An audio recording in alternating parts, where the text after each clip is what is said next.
You know how some decisions look small on paper, until they shake an empire? It is a quiet Tuesday morning. The kind that doesn't announce itself.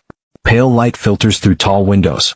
A pot of tea sits on the corner of a long oak table, still steaming, untouched. Folders are stacked with the careful precision of people who have done this 100 times before. Advisors settle into their chairs. Assistants check their watches. Everyone in the room carries the same unspoken assumption, that this is a formality. That today is the day a major royal modernization initiative finally gets its green light. That the hard work is over and the easy part is beginning. Prince William enters the room. He doesn't rush. He never does. Those who have watched him work describe a particular quality to his presence. An unhurried steadiness that makes the room quieter simply by his being in it. He takes his seat at the head of the table. A folder is placed in front of him, thick, organized, the product of months of planning. He opens it. He reads. The room waits. And then something shifts. Not loudly. Not dramatically. Prince William's jaw tightens, barely perceptible, but those seated closest to him notice. His hand, resting flat on the open page, stills completely. For a moment that stretches longer than it should, he simply looks at what is in front of him. Then without a word he closes the folder. That is all. Just that. But in that silence, in the sound of expensive cardstock meeting itself, something enormous has already happened. Before we go deeper into what this really means for the royal family, make sure to subscribe so you don't miss a single update. Because what Prince William saw in those pages was not what the room expected him to see. And what followed was not what anyone in that room had prepared for. Not the senior advisors who had spent weeks refining the proposal. Not the consultants who had already briefed external stakeholders. Not the officials who had quietly told donors that approval was, for all practical purposes, guaranteed. This plan will not proceed. No raised voice.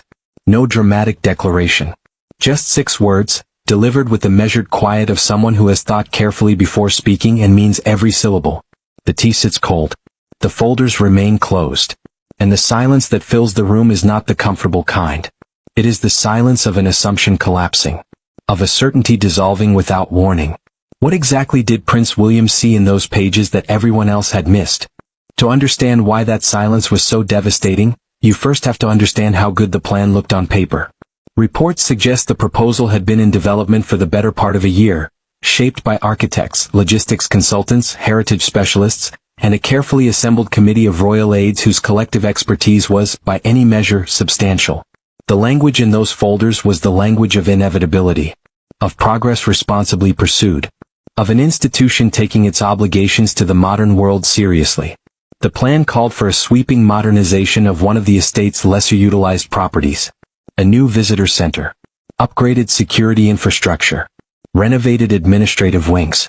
Donor recognition spaces designed to attract the kind of philanthropic investment the institution increasingly depends on. On paper it was not just sensible. It was visionary.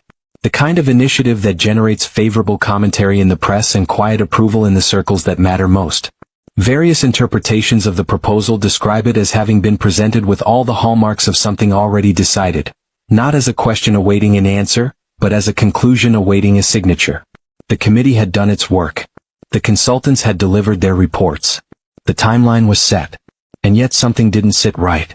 Not about the funding model, which was sound. Not about the architectural vision, which was considered. Not even about the institutional rationale, which was, by conventional standards, entirely defensible. The unease, the quiet, persistent, impossible to name unease, had nothing to do with what the plan proposed to build. It had everything to do with where it proposed to build it. Because the location was never simply a logistical choice. It was, to those who knew the history of that particular stretch of ground, and very few people in that room did, something far more charged than a planning decision. The site had been selected not because it was the only option, not because alternatives had been rigorously considered and rejected, but because it was convenient. Because it was available. Because no one had paused long enough to ask what the land had previously been, what it had previously held, and what its alteration might mean to the people for whom it was never simply ground. The problem was never the building. It was where it would stand. The land in question is not marked on any official visitor map. It carries no bronze plaque. No formal designation protects it. But for the families who know it, it is not invisible. It never was. Decades ago, that particular stretch of ground served as the site of a memorial garden. Modest, unassuming, maintained not by royal staff but by community volunteers who came in on their own time with their own tools and their own sense of obligation. It honored, in the quiet way that ordinary people honor things, the nurses who served during wartime, the volunteers who ran supply lines from local villages, the ordinary citizens who never received medals or dispatches or commendations, but who kept things functioning when functioning felt impossible. School children had visited. Veterans had stood there in silence. Families had placed flowers on anniversaries no official calendar acknowledged. It was never grand. That was never the point. Insiders whisper that the proposal referred to the matter in a single subordinate clause, something to the effect that the garden would require temporary relocation during the construction phase, with appropriate reinstatement to be confirmed at a later stage. Temporary relocation. Confirmed at a later stage. Three phrases that, in the mouth of any institution large enough to use them, carry a particular weight. The weight of things that get moved and never quite return to where they started. Because temporary is a dangerous word when power uses it. Those familiar with the proposal's development describe a quiet discomfort among certain individuals who had reviewed the land history documentation. A discomfort that was noted, acknowledged, and then, in the manner of institutional discomforts, set aside. Not dismissed. Never openly dismissed. Simply set aside, in the way that inconvenient things are set aside when momentum is building and the alternative is delay. There were families who knew what that ground meant. There were veterans representatives who had not been consulted. There were community voices that had not been sought, not because anyone had decided to exclude them, but because the system, left to its own logic, had simply not looked for them. And here is what made it worse. Some people had already agreed. Prince William had known about the proposal for weeks before that Tuesday morning meeting. Not everything. Not all the details that would later surface. But enough. Enough to have formed questions. Enough to have begun asking them, quietly through channels that left no official trace, in conversations that were noted by those present but not recorded in any formal summary. And yet he had said nothing publicly. Had attended the preparatory meetings. Had received the briefings. Had not objected, not raised his hand, not asked the questions aloud that were already forming somewhere behind his eyes. Those who had observed his behavior in the weeks leading up to that Tuesday describe a man who was listening more carefully than usual. Not withdrawn. Not troubled in any visible sense. Simply, more attentive. The kind of attentive that looks, from the outside, like composure. The room had read that composure as approval. This is where institutions make their most consequential errors. Not in the grand gestures. Not in the obvious miscalculations. In the gap between silence and agreement. In the assumption that the absence of objection is the same thing as consent. Because silence is not agreement. Sometimes it is investigation. Reports suggest that during those weeks, Prince William had been asking questions through informal channels. Not confrontational questions. Not accusatory ones. But precise ones. The kind that reveal, in their specificity, that the person asking has already been reading carefully. Who had approved the site selection? What process had governed the decision to deem the land available? Had any community representatives been formally notified? Had the families with historical ties to the memorial garden been contacted? The answers, it turned out, were difficult to give cleanly. Not because anyone had acted in bad faith. Not because the proposal had been designed to harm anyone. But because the system, in its efficiency, had asked certain questions and not others. Had sought certain kinds of approval and not others. Had moved with a confident momentum that had, somewhere along the way, stopped checking whether everyone who should have been included had been included. The answers existed. But not where anyone expected to look. There is a particular kind of discomfort that spreads through an institution when someone begins asking questions that were never supposed to be asked. Not forbidden questions. Not dangerous ones. Just inconvenient ones. Questions that sit outside the expected rhythm of approval and progress and forward momentum. That discomfort had been spreading for days before the Tuesday meeting. Those familiar with the internal atmosphere describe a subtle shift in the register of conversations around the proposal. Answers that had previously been delivered with easy confidence became slightly more measured. Emails that would normally be replied to within hours sat for a full day before responses arrived. Advisors who had championed the project with visible enthusiasm began describing it in more careful language, not retreating from it, but wrapping it in qualifications that had not previously been there. Because something had surfaced during the review that no one quite knew how to present. The documents, when examined in their complete form rather than in the summaries that had circulated through the committee, told a more complicated story than the summaries had suggested. The community consultation records, and there were records, nobody had invented them, showed a process that was technically present but substantively thin. Organizations had been notified. Meetings had been held. Feedback had been received. But the feedback had been received the way that large institutions sometimes receive feedback. Logged, filed, acknowledged, and then weighed against other considerations in a process that the people who had provided the feedback were not part of. Who had signed off on the site selection in the first instance. What alternatives had been formally considered and on what grounds had they been rejected? Why, specifically, had the families connected to the memorial garden been reached through a general community notice rather than directly? And why, given that the project had been in development for nearly a year, had none of these questions been elevated to the level where they would receive a definitive answer? Because the issue was no longer about land. It was about priorities. About which voices the system had been built to amplify and which ones it had been built, not maliciously but structurally, to receive last.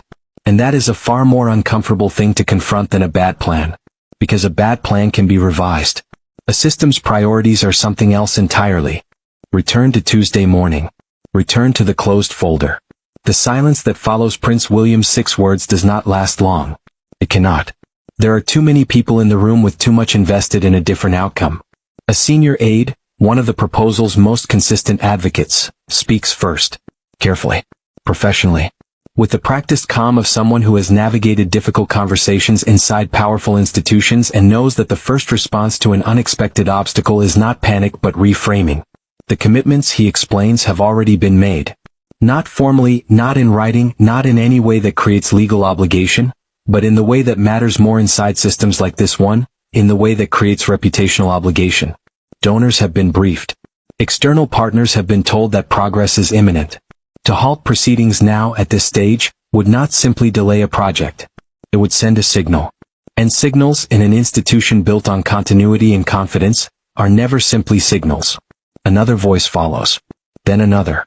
Each one measured, each one reasonable, each one adding a different dimension to the same essential argument, that the moment for this particular decision has already passed. That the system has moved past the point where stopping is costless. Prince William listens. He lets each voice complete its thought. He does not interrupt. Does not shift in his seat. Does not offer the small social accommodations, the nod, the murmur of acknowledgement, that usually signal that a speaker's point has landed. He simply listens, with the stillness of someone who has already heard the argument and considered it and arrived somewhere the argument did not reach. When the room finally quiets, he speaks again. If a plan requires people to be ignored in order to proceed, it has already failed. Not a rebuke. Not a verdict. Just a principle, delivered with the quietness of something that has been held for a while and is now, carefully, being set down on the table where everyone can see it. The contrast in the room is total. Consultants with color-coded folders. Advisors with talking points. And at the center of it, one person who has decided that the talking points are not the point. If stories like this reveal something deeper to you about leadership and power, make sure you're subscribed to this channel, because this is where the real conversation happens. But stopping the project wasn't the real disruption. What comes next is not the end of a process. It is the beginning of a different one. Prince William does not simply halt the proposal and adjourn the meeting. He does something more consequential and more disruptive, in the most precise sense of that word. He orders a review. Not an internal one, not one conducted by the same committee that developed the original proposal, but an independent one, with a mandate that extends beyond the project's logistics into the process by which the project was conceived, approved, and advanced to this stage. He orders community consultation. Genuine consultation. Not the thin version that had technically occurred, but a deliberate, structured engagement with the families, organizations, and community representatives whose voices had been present in the records but absent from the decisions. He orders transparency about what the review finds. Those familiar with the inner workings of royal administration describe the reaction to these 3 directives as one of controlled bewilderment. Not resistance exactly. Not open opposition. But a kind of institutional vertigo, the sensation of a system being asked to examine, in public and with external witnesses, the process by which it normally examines itself in private. Because delay can be reversed. Transparency cannot. Once an independent review is announced, the boundaries shift. Once community consultation is mandated at that level of formality, the question of what the community says becomes a matter of record. Once transparency is required, the original documents, the thin consultation records, the site selection rationale, The summary reports that had smoothed over complexity become readable against what they left out. This is the moment the situation stops being an internal matter. Advisors begin making calls. Not urgent calls, not panicked ones, but the careful, precise, professionally worded kind of calls that institutions make when they are managing a situation that has begun to exceed their normal management capacity. Conversations that had been contained within a small circle begin expanding into adjacent circles. Language that had been private begins needing to be prepared for the possibility of becoming less so.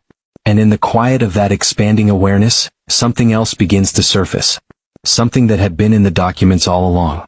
Something that should have mattered from the beginning. The buried details were starting to rise. What the independent review surfaces is not a conspiracy. There is no villain in this story. No one who sat in a room and made a decision to harm anyone. And that, in many ways, is precisely what makes it so difficult to absorb. What it surfaces is a pattern. Early in the project's development, a consultancy firm had raised concerns. Not alarmist ones. Not the kind that get attached to formal objections or minority reports. Quiet professional concerns, delivered in the measured language of people who understand that their job is to flag, not to veto. The community dimension of the site selection, they had noted, warranted additional due diligence. The memorial garden's significance to certain community groups had not been fully mapped. Direct outreach to families with historical ties to the site had not yet occurred. These concerns had been received. They had been logged. They had been acknowledged in a return communication that thanked the firm for its thoroughness and noted that community engagement would continue to be an important part of the process going forward. And then the project had continued. As projects do. As momentum carries them. The community input that existed had been summarized in documents that emphasized alignment and minimized complexity. Not dishonestly. Not through any deliberate act of omission. But in the way that summaries inevitably work. By making the complicated legible, by rendering the unresolved as approximately resolved, by giving the people receiving them enough confidence to keep moving. The system had not failed through malice. It had failed through the quiet, structural, entirely ordinary tendency of large institutions to build processes that move efficiently toward outcomes and receive friction as a problem to be managed rather than a signal to be followed. Reports suggest that when the original consultant's concerns were read back in context, against what had actually occurred in the community engagement process, several members of the review committee sat with that information for a long time without speaking. Because the project had not collapsed because it was flawed. It had not collapsed because someone had done something wrong. It had collapsed because someone had finally looked closely. And looking closely, it turned out, changes what you see. The question was what everyone else was about to see next. When news of the halt begins to circulate, through the careful, incremental, fragment-by-fragment process by which royal decisions always reach public awareness, the reaction is not what the institution expects. There is no immediate condemnation of the project's ambitions. No wave of criticism directed at the modernization goals themselves, which remain in the eyes of most observers, entirely reasonable.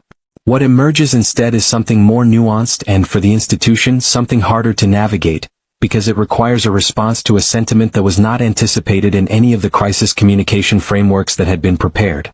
Veterans organizations express support for Prince William's decision. Not grudging, qualified support. Direct support, with a clarity that cuts through the usual careful language of stakeholder relations. The memorial garden, several representatives note publicly, had meant something to families who had no other official place of remembrance. The decision to pause and ask questions before proceeding was described, by more than one voice, as the right thing to have done, and as the kind of thing that people in positions of power rarely do once the machinery of a plan is already in motion. And then something stranger happens. Critics of the monarchy, commentators and public voices who spend a considerable portion of their professional energy questioning the institution's relevance, its accountability, its claim on public affection, also express something approaching respect. Not for the monarchy. Not for the institution. But for the decision itself. For what it represented in the abstract. The possibility that someone inside a powerful system could look at what that system had been about to do, understand its implications fully, and refuse to proceed. Historians begin weighing in. The alternative plan that emerges from the community consultation, smaller in scale, more modest in its architectural ambitions, designed with direct input from the families who had cared for the original memorial garden, receives a different kind of attention than the original proposal had generated. Not celebration. Not the triumphant coverage of a project launched. Something quieter and more durable. Correction recognized as correction in real time. No speeches are given. No announcements are made with fanfare. But the shift is visible, and those who track the institution standing note it with the careful attention of people who understand that credibility is not declared. It is demonstrated. But the real loss wasn't the project itself. In the weeks that follow, the original proposal is formally set aside. No one loses their position over it. No public reckoning occurs. The senior advisors who championed it continue in their roles, continue doing the careful, complex, often invisible work that keeps a large institution functioning. The consultants file their final reports and move on to other engagements. The committee disbands quietly, the way committees do when the thing they were convened to deliver does not arrive. But something else has been lost. Something that doesn't appear in any filing, doesn't get noted in any official communication, and yet is understood with absolute clarity by everyone who was in that Tuesday morning room. The assumption of control. For a certain generation of royal administration, the old guard, the people who built their influence on the understanding that momentum, once established, is effectively irreversible, the real disruption was never the project being halted. Projects can be reconceived. Timelines can be adjusted. Proposals can be rewritten and resubmitted under different framing. What cannot be easily recovered is the belief that the system will continue, on its own internal logic, without someone asking whether the system's logic is the right one. That is the assumption the old guard lost that Tuesday. Not money. Not influence exactly. But the comfortable certainty that things proceeding smoothly is evidence that things are proceeding correctly. Because what Prince William demonstrated in that room, not through a speech, not through a public statement, but through a closed folder and 6 quiet words, is a specific kind of leadership that institutions like this one do not often produce. The kind that asks a question when stopping to ask the question is the harder thing to do. The kind that understands that being the person who halts something already in motion is not obstruction. It is the precise and necessary exercise of the responsibility that comes with the position. This is not just a story about a royal plan. It is a story about the decision every person in a position of power faces, in families, in workplaces, in governments, in every system where momentum accumulates and stopping requires courage and looking closely requires will. The question is never whether the plan looked good on paper. The question is what it looked like to the people the plan forgot to ask. Power reveals itself in what it refuses,